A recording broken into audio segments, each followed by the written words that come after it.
Think back to the best managers you've ever had. Now, chances are they weren't that easy on you. They probably expected a lot. They challenged you, but you trusted them. There was something about their leadership style that engaged you, that brought out the best. Now, how did they do it? What made them effective? Well, over the last 20 years, I've been chasing down the answers to those questions, studying the managers with the highest customer satisfaction levels, the highest team profitability, the highest employee engagement scores. 20 years is a lot of research, but I knew that if I could identify the common characteristics of effective leadership, well, then I would better understand great organizations or great teamwork, great profit centers, great human potential. New York Times best-selling author Adrian Gostick is considered one of the foremost experts on workplace issues. In his acclaimed presentations, Gostick unveils the findings of one of the largest research studies ever undertaken, including interviews with more than 200,000 employees and managers. He has appeared frequently on national television, including CNN's Larry King and NBC's Today Show. No matter where Adrian Gostick speaks, his audiences want more. You ask managers what they think their #1 things that employees are looking for in their jobs. Pay is always #1, right? Job security, the managers say, is always #2. When you ask employees, they see things like feeling included, feeling in on decisions, being communicated with, and also, obviously, recognition. Do I feel praised when I go above and beyond? Do I feel praised for my contributions to this organization? How many people here have had a lousy boss? Boy, your hand went up real fast over here. Okay, now put your hands down now. Tell me about your lousy boss. Your name is? Diana. Diana, tell me about your lousy boss. What he was she or like? She was a bully who was a control freak. She's not here today, is she? Okay. No. Newsweek calls him a convincing veteran business author. The Economist says his work on leadership abounds with remarkable evidence, and organizations worldwide are calling him an absolute necessity, proving it is possible to increase employee retention and accelerate workplace performance. I have a picture of my mom and dad from the 1950s. They're out camping in the English countryside, and they're on their motorcycle and sidecar. Now, obviously, my mom and dad didn't make a lot of money. That's the only car they could afford. And in this picture, in the sidecar, my mom has a dog on her lap, and there's a tent on the pillion behind my dad on the motorcycle, and it's raining, but they're happy. Now, my dad, for 25 years, worked at Rolls-Royce. He was a designer of jet airplane engine components. So he was never really a high and mighty person in the Rolls-Royce organization. And I asked him, Dad, obviously, from this motorcycle and sidecar in the picture, they didn't pay you very well at Rolls-Royce. Why would you have stayed there 25 years?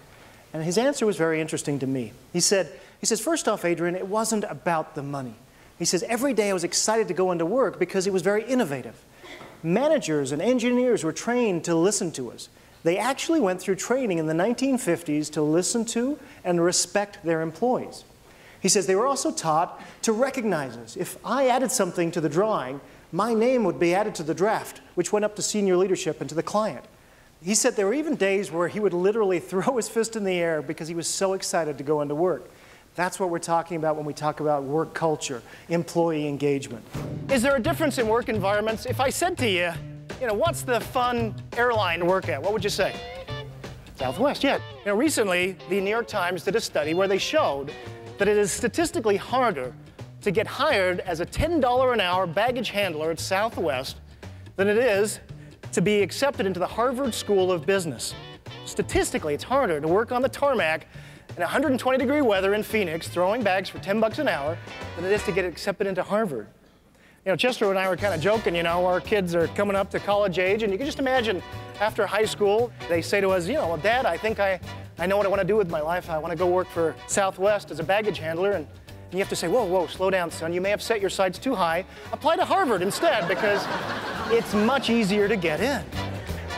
That's the kind of environment that is so rare that people will stand in line to work there. Kindergartners laugh 400 times a day, and adults not so much. Yeah, and what we found in the research is that companies and managers who lighten up are vastly more productive and profitable, and they even earn more money. But they're also doing it in a very smart way that drives productivity and creativity. And it seems like a lot of these things, what they have in common is that these are things in the office. Yeah. They're not forcing employees to do things outside of work all the time that are supposed to be fun and are sometimes slightly annoying.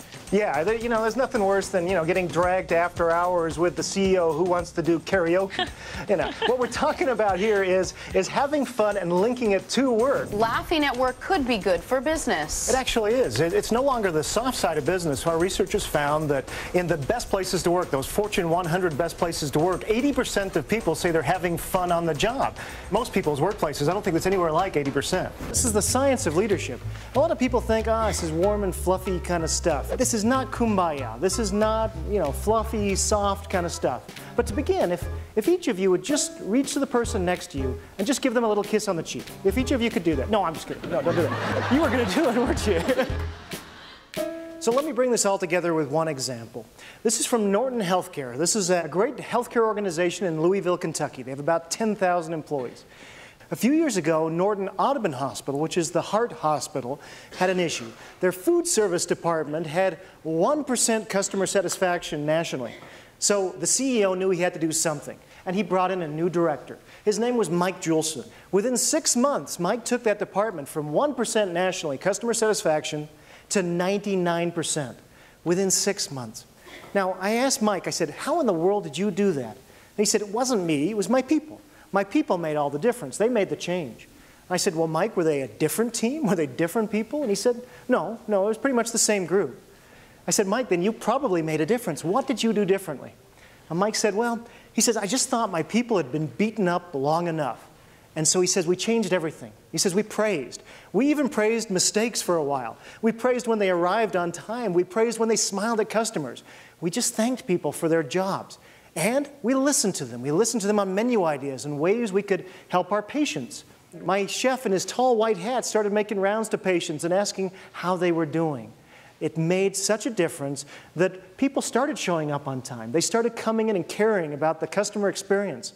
We started to have this noble goal of making a difference in patients' lives through their nutrition. He says, and something magical started happening. People started to care. From 1 to 99 in 6 months, all with some very, very simple ideas. When I speak, somebody listens. And when I do something great, I'm praised and I'm recognized. That was the magic. And great things happen. He's called by many the world authority on employee engagement and recognition. Adrian Gostick will change the way you lead and inspire your people. Is there potential locked within your workforce or within yourself? What we've learned about employee engagement will change the way you do business. And we're going to have some fun doing it.